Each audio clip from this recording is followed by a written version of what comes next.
এখন 1:29 আর আমি বেরিয়ে পড়ছি নর্থ সিকিমের উদ্দেশ্যে। মা সামনের চাকায় একটু জল দিল। ও আসছি মা, রেখে আসছি।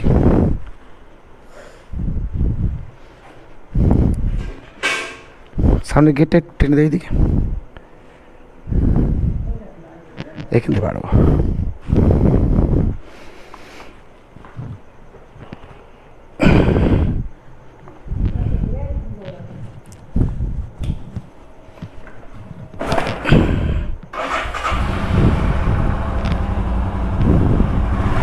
বেরিয়ে পড়েছি। জয় মা দুর্গা। মাগো দেখো মা, ওম নমঃ শিবায়। রেখে আসছি। রাত 9টার মধ্যে খেয়ে শুয়ে পড়েছিলাম, ঘুমিয়ে এলো না রাতভর। যতবার বেড়াতে যাই একই রকম কেস আমার সাথেই ঘটে। তো এখন আমি যাব কৈপুল, আমার দিদির বাড়ি। কারণ আমার ভাগনা আমার সাথে পিলিয়ান হয়ে যেতে যাচ্ছে আর কি। তো এখান থেকে কৈপুল প্রায় 25 কিলোমিটার, 26 কিলোমিটার। তো আমি বলেছিলাম ভাগনাকে রাত 2টোর সময় বেরোবো, না হয়তো অনেক আগেই বেরিয়ে যেতাম। ভাবছিলাম চলে যাই 10টা 11টা 12টা। শুয়ে শুয়ে ভালো লাগছিল না। তারপর উঠে চলে গেলাম, গিয়ে একটা ধাবা থেকে চা খেলাম। এখন বাজে 1:53, এখনও 2টো বাজিনি। তো আমি মোটামুটি বেরিয়ে পড়েছি। হাট বসেছে শুক্রবারে বক্সিগঞ্জের পদ্মা পাড়ে। না, এটা বক্সিগঞ্জ না, আর পদ্মা পাড়ও না, এটা একটা ময়লার খালের পাড়। আর এটা গাবতলা। আজকে শুক্রবার না, আজকের শনিবার। হাট এখানে বসে, খুব সুন্দর শাকসবজি, নানা রকম জিনিস, সব পাইকারি বাজার। ফুল আপ করে নিলাম 1271 টাকা, আগে তেল ছিল। যাই হোক, চলে এলাম দিদির বাড়ি। ভাগনা এইমাত্র ফোন করেছিল, আমি ভাবছিলাম ঘুমাচ্ছে, তার মানে উঠে আছে। তাড়াতাড়ি নে বাপ্পা।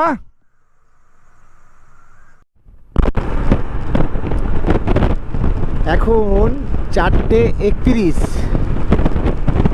আর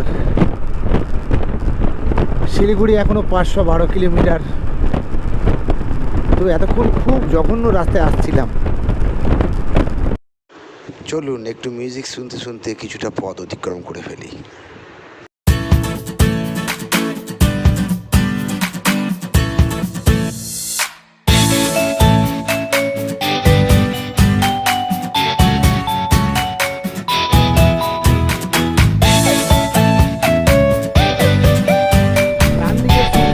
সূর্যমামা দেখা দিয়েছে, রাস্তা ক্লিয়ার।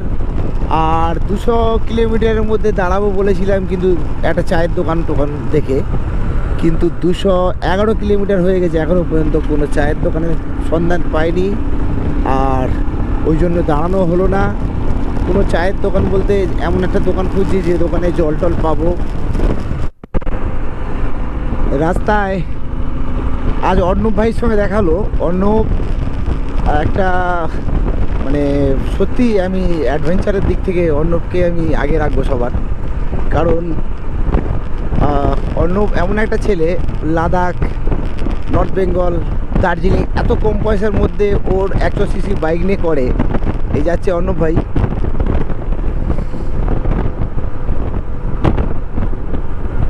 মানে কি বলবো, এই যে গ্রুপটা যাচ্ছে, এই সব একসাথে কলকাতা থেকে সব আসছে, অর্ণবের সব গ্রুপ, একদম কোনো ব্যাপার নেই। সামনে আছে অর্ণব, যাই ওদের সাথেই যাই, একসাথেই যাবো।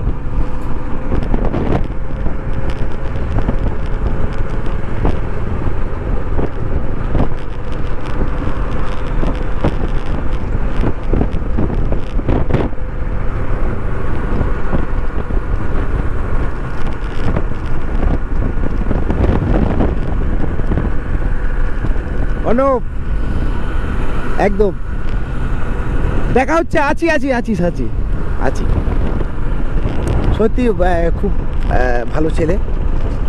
আর এর ব্লগগুলো আমি দেখি, কথা বলার স্টাইলটাও খুব ভালো লাগে আমার। আর অ্যাডভেঞ্চার তো কোনো কথা হবে না, এত সুন্দর অ্যাডভেঞ্চার করে। সব জায়গায় ক্যাম্পিং করে নিজে রান্না করে খাওয়া যাবতীয় সব কিছু করে। আমিও যদিও সেগুলো করছি। তো একসাথে এখন শিলিগুড়ি পর্যন্ত যাব।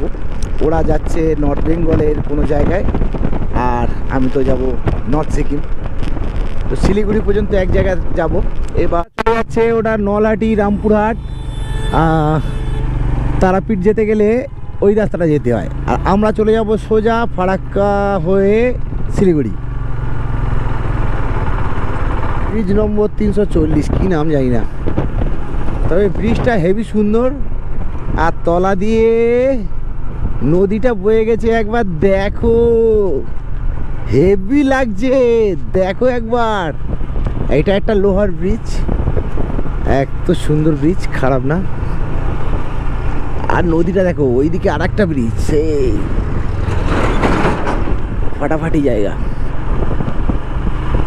দারুণ দারুণ। বাদে এলাম, এবং সবথেকে ভালো লাগলো এটা যে একসাথে আমার সাথে ট্রেনটাও যাচ্ছে ফারাক্কার ওপর দিয়ে। এই সেই ফারাক্কা বাঁধ, যে বাঁধটার ওপর বাংলাদেশিদের বিশাল রাগ। আর এটা পদ্মা, ডান সাইডে আছে পদ্মা, এটা তো গঙ্গা। আর ভাগীরথী সাইড দিয়ে একটা রোড আলাদা জায়গা করে দিয়েছে। আর কি সুন্দর দৃশ্যটা দেখুন একবার। উত্তরবঙ্গগামী একটা ট্রেন।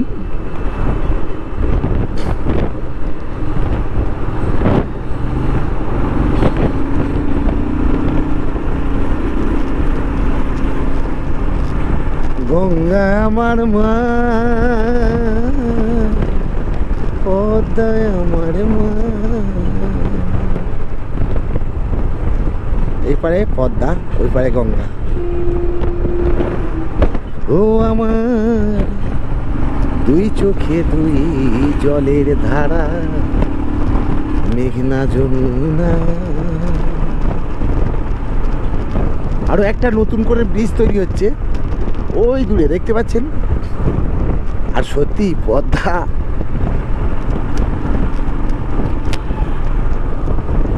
মধ্যিখানে চর উঠে গিয়েছে, এখান থেকে জল আটকে রাখা হয়েছে না, ওই পারে জলটা দেখছেন থই থই করছে, আর এই পারে শুকনো।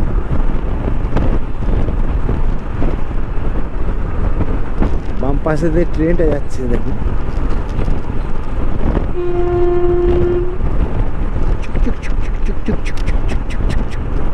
এটা ইলেকট্রিক ট্রেন, চুকচুক আওয়াজ না।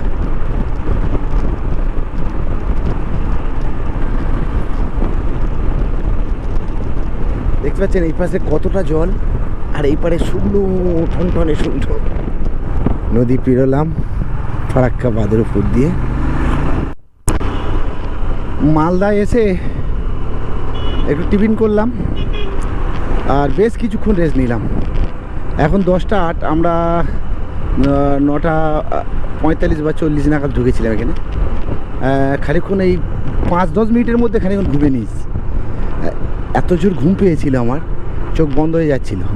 ওটা টিফিনটা করলাম, খানিক্ষণ চোখ বন্ধ করেছিলাম, ততক্ষণ রুটি তরকা তৈরি হচ্ছিল। তার মধ্যে আমার ঘুম হয়ে গেছে। আর রুটি তরকারি খেলাম, খারাপ না। 140 টাকা বিল হলো দুজনের, প্লাস একটা জল নিলাম, ব্যাস। এবার আমরা পুরো 100 কিলোমিটার আগে আর আমরা দাঁড়াচ্ছি না। 330 কিলোমিটার এই পর্যন্ত আমার বাড়ি থেকে এসেছি। তাদের প্রাকৃতিক দৃশ্যটা দেখুন একবার। আমরা একটা শর্ট রাস্তা ধরেছি গ্রামের মধ্যে দিয়ে গিয়ে, আবার ওই হাই রোডে উঠবো। তার জন্য আমাদের 20 কিলোমিটার পথ সেভ হয়ে যাচ্ছে।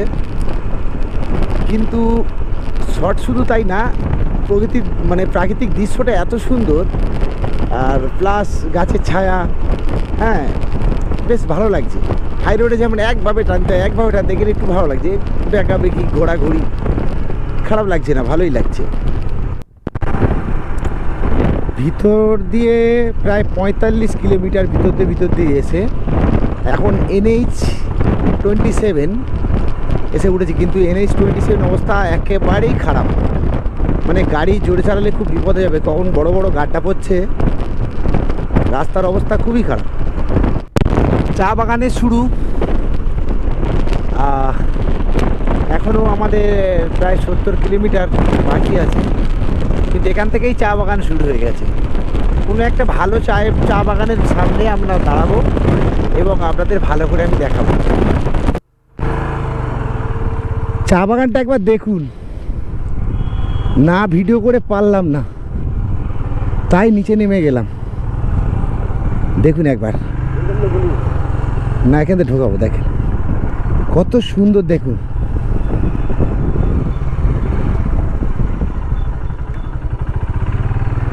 দেখুন বাগানের মধ্যে দিয়ে যাচ্ছি, জানি না কে কি বলবে, ইচ্ছা হলো একবার দেখার, তাই চলে এলাম। দেখুন একবার চা বাগান, দেখুন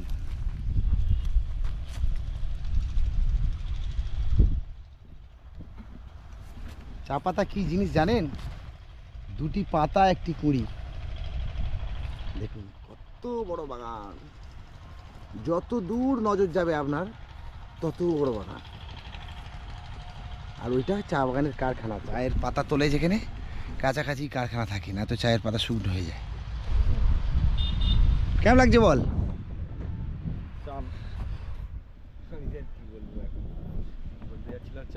প্রথম দেখছি। হ্যাঁ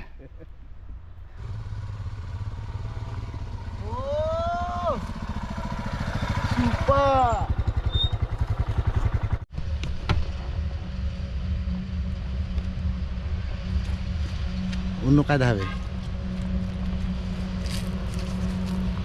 চা গাছ,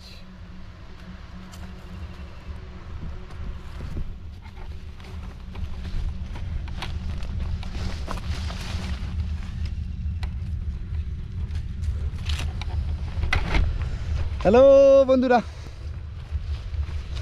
চলো বেশি আর সময় নেবো না, কি কোনো গন্ধ নেই। চা বাগানটা দেখে থাকতে পারলাম না, তাই হাইওয়ে থেকে নিচে নেমে চা বাগানের ভিতরে বাইক নিয়ে চলে এসেছি।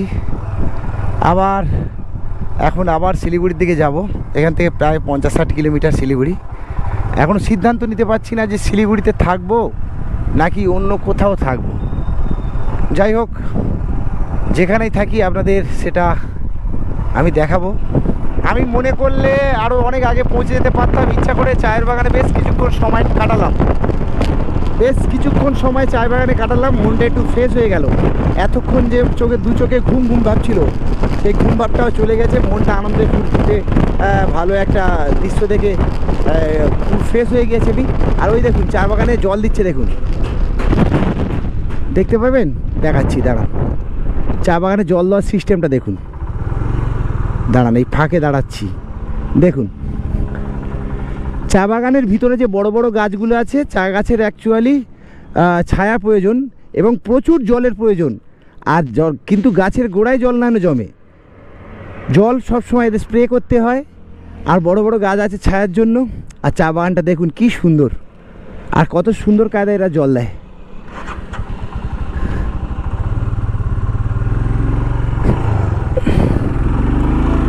এখনও দুপুরবেলার খাওয়া আমাদের হয়নি, শুধু ওই তরকা আর রুটি খেয়ে আছি। আর বোধহয় সকাল থেকে দুটো চা।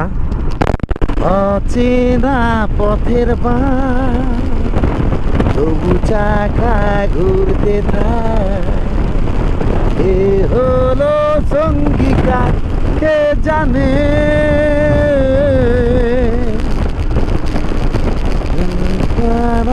দুই সালি নিজের মালিক,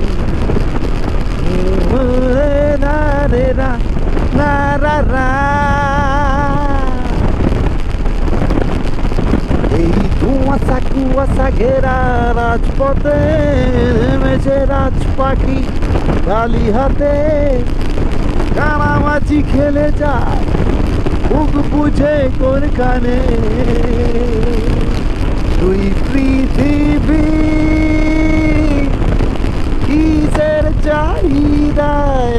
ছাড়া, শুধু দুই সাইডে চায়ের বাগান, আর রাস্তাটা এঁকে বেঁকে চলেছে। শিলিগুড়িতে চলে এলাম, আর এখানে এসে প্ল্যান একটু চেঞ্জ করলাম। এখন চলে যাব রংপুর, মানে লাচেনের রাস্তায় যতটা রাস্তা আমি আগিয়ে থাকতে পারি। জঙ্গল, এখানে মাঝে মধ্যে হাতি বাড়ায় রাস্তায়। খুব সুন্দর জায়গা, সামনে গাড়িটা আছে বলে দেখাতে পাচ্ছি না। এই দেখুন এলিফ্যান্ট ক্রস জোন। এলিফ্যান্ট এখান দিয়ে সন্ধেবেলা খুব বের হয়।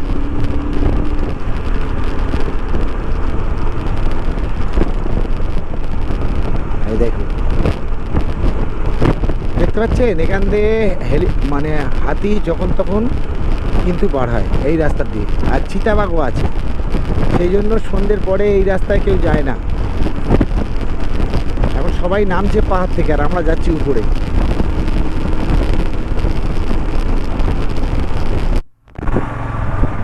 আমরা পাহাড়ে ওঠা শুরু করে দিয়েছি, দেখতেই পাচ্ছেন সামনে পাহাড় আর এই নদী। এরপর থেকে আমরা শুধু উঠবো উপরে। শিলিগুড়িতে থেকে কোনো লাভ নেই, শহরে থেকে কোনো ভালো লাগবে বলো? ওই কারণে আমি চলে এসেছি রিস্ক নিয়ে। পাহাড়ের কোলে থাকবো, শহরে থাকবো কেন? বিরাট বড় মেঘ করেছে আকাশে, বৃষ্টি দু এক ফোঁটা পড়ছে। রেনকোট আছে কাছে, অসুবিধে নেই। আর এখান থেকে একটু ঠান্ডা ঠান্ডা আবহাওয়া শুরু হয়ে গেছে, বেশ ভালো লাগছিল। মানে এতক্ষণ এত গরম হচ্ছিল, মানে হাঁপে উঠেছিলাম। দিনভর বাইক চালাচ্ছি তো রাতের থেকে, তো এখন যেন একটু স্বস্তি বলে মনে হচ্ছে। আর জায়গাটা দেখুন কি সুন্দর, অপূর্ব জায়গা, অপূর্ব জায়গা। ডান সাইডে তিস্তা নদী আর দুই সাইডে পাহাড়।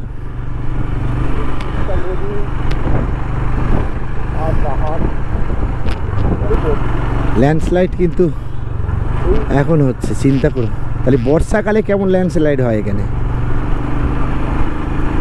তবে আকাশের মুখ খুব ভার, এনি টাইম বৃষ্টি হতে পারে। অনেক দিনের ইচ্ছা ছিল বস, এই দার্জিলিং পাহাড়, এই সিকিম পাহাড়েতে একদিন বাইক নিয়ে আসবো। ছবার এসছি আমি দার্জিলিং, গ্যাংটক, কিন্তু এই বাইক নিয়ে আসবো তখন থেকে স্বপ্ন আমি বুনে রেখেছিলাম। অনেকে হয়তো বলবে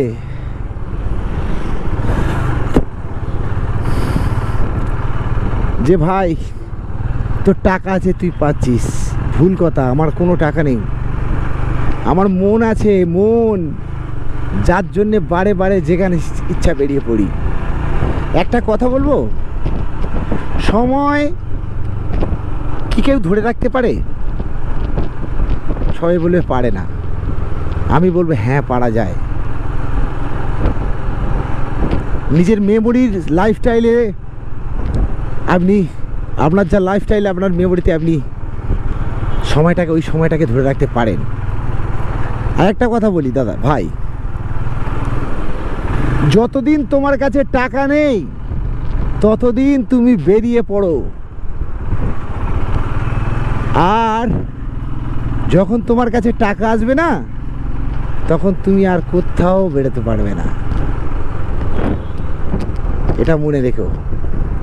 অনেকে বলে টাকা নেই বলে আমি বেরোতে পারি না, ভুল।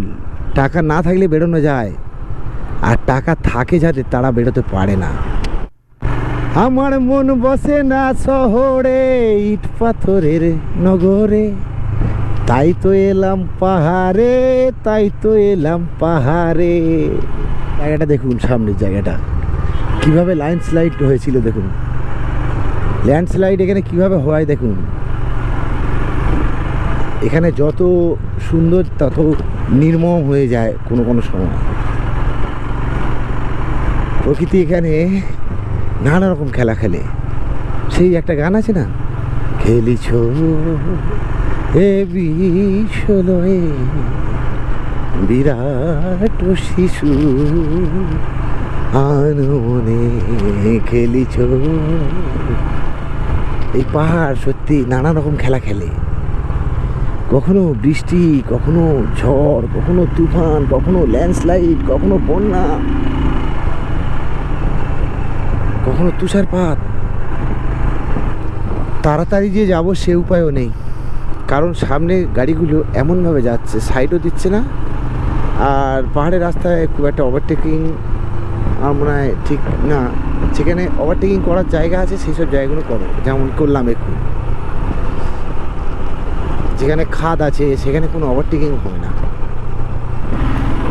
দেখুন গাড়িগুলো কিভাবে আসছে আর কিভাবে যাচ্ছি আমরা, যে যার সাইডে চলতে হয়।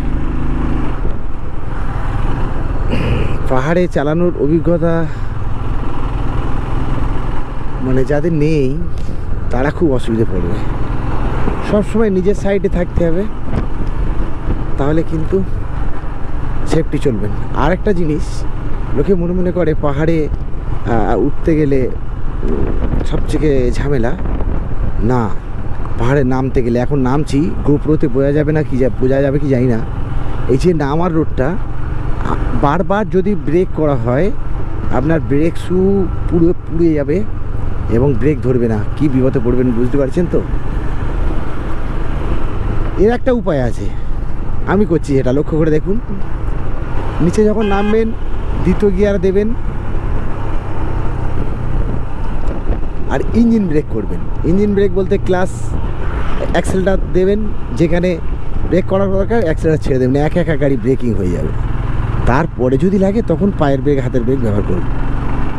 তার আগে চেষ্টা করুন, আমি করছি সেটা দেখুন, তাহলে আপনার ব্রেক শু ঠিক থাকবে। নয়তো পাহাড়ে ব্রেক শু একদম শিওর নষ্ট হবে। শুধু ঘোড়া, শুধু ঘোড়ো, শুধু ঘোড়ো, মাথা ঘুরে যাবে, মাথা ঘুরে যাবে। কি দেখাচ্ছে দেখুন, ক্যামেরায় কেমন আসছে আমি জানি না, যেহেতু সন্ধে হয়ে এসছে, অন্ধকার হয়ে এসছে, তো কেমন আসছে ক্যামেরায় জানি না, তবে যা দেখছি মুখের ভাষা নেই বস, কোনো কথা হবে না, শুধু ছবি হবে, ছবি। এখানে দাঁড়িয়ে কয়েকটা ছবি তোলা উচিত আমাদের, কিন্তু সে সময়টা নেই। রাত ভোরের কষ্ট, হোটেল কখন নেবো সেই আশায় ঘুরছি। একটু নজর অন্য সাইডে ফেলা যাবে না, গাড়ি চালানোর দিকেই নজর রাখতে হবে। এত সুন্দর দৃশ্য সাইডে ভেসে বেড়াচ্ছে, ওইদিকে নজর দিতে পারছি না। সামনে থেকে গাড়ি ছুটে আসছে, পিছন থেকে কেউ ওভারটেকিং করছে, বা আমি কাউকে ওভারটেকিং করছি, তারপর অফরোড, কখনো ভাঙা, কখনো উঁচু, কখনো উঠছি, কখনো নামছি। অনুমানগুলো দেখুন, মানুষরা এদের খাওয়া দেয়, আর খাওয়ার লোভেতে ওরা গাড়ির দিকে নজর দিয়ে বসে থাকে। কখনো কিছু কিছু মানুষরা রাস্তায় খাবার ফেলে দেয়, আর নিতে গিয়ে তখন এইসব বানরগুলো মারা পড়ে। মানুষদের মানে মানুষরা মনে করে আমরা ওদের খাওয়া দিচ্ছি, ওদের কত বড় ক্ষতি করছো চিন্তা করতে পারো না। ওই খাবার না দিলে ওরা, এই জঙ্গল আছে, জঙ্গলে ওরা জন্মেছিল, সেই জন্য ওরা এখানে খাবে বলে, তোমাদের খাবারের জন্য ওরা জন্মায়নি। কিন্তু আমার চোখের সামনে দেখলাম, সেটা ভিডিও করতে পারিনি, একটা বানর রাস্তার ধারে ছিল, একজন ভুট্টা মানে অর্ধেক ভেঙে ফেলে দিয়েছে রাস্তার উপরে, সেই ভুট্টাটা আনতে গিয়ে গাড়িটা চাপা পড়লো। মানে এত বিচ্ছিরি লাগলো আমার, কিন্তু সেই সময় ক্যামেরাটা অফ ছিল, তাই আপনাদের দেখাতে পারলাম না। খুব খারাপ লেগেছে আমার, খুব খারাপ। খাবার যখন দেওয়ার তোর ইচ্ছা, তুই নিচে নাম। আমার রাত্রে পাহাড় রাইডিং করব না, তো এত জোরে খিদে লেগেছিল, বাধ্য হয়ে এখান থেকে কিছু মোমো খেলাম। সত্যি অপূর্ব স্বাদ, তাদের কোনো ভাগ হবে না, এত সুন্দর স্বাদ। আমরা দুজন এক প্লেট করে আগে নিয়েছিলাম, পরে আর এক প্লেট নিয়েছি চিকেন মোমো। প্রথম নিয়েছিলাম দুটো ভেজ মোমো, পরে নিয়েছি চিকেন মোমো। খুব সুন্দর স্বাদ, ভালো লেগেছে। আমি রাত্রে রাইড করছি বলে আমি কিন্তু কাউকে সাজেস্ট করব না যে আপনারা রাত্রে রাইড করুন পাহাড়ে। একদম না, আমি বলবো রাত্রে কেউ রাইড করবেন না পাহাড়ে। চলে এসেছি রংপুতে। তো এখন আমার একটা দরকার হোটেল খোঁজা। এখন বাজে 6:34। আমাদের এখন একটু রেস্ট না নিলে অবস্থা খুব খারাপ হয়ে যাবে। হাই ফ্রেন্ডস,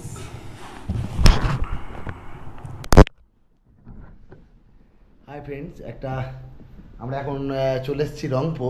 আর এখন সময় প্রায় 7:30। মোটামুটি খুব টায়ার্ড আমরা। তো বেশি কিচ্ছু আর বলবো না। এই একটা ছোট রুম নিয়েছি, দেখুন 2টো বেড আর সঙ্গে একটা অ্যাটাচ বাথরুম আছে, এসি লাগানো আছে। মোটামুটি কত টাকা নিল রে? 1100 টাকা নিয়েছে।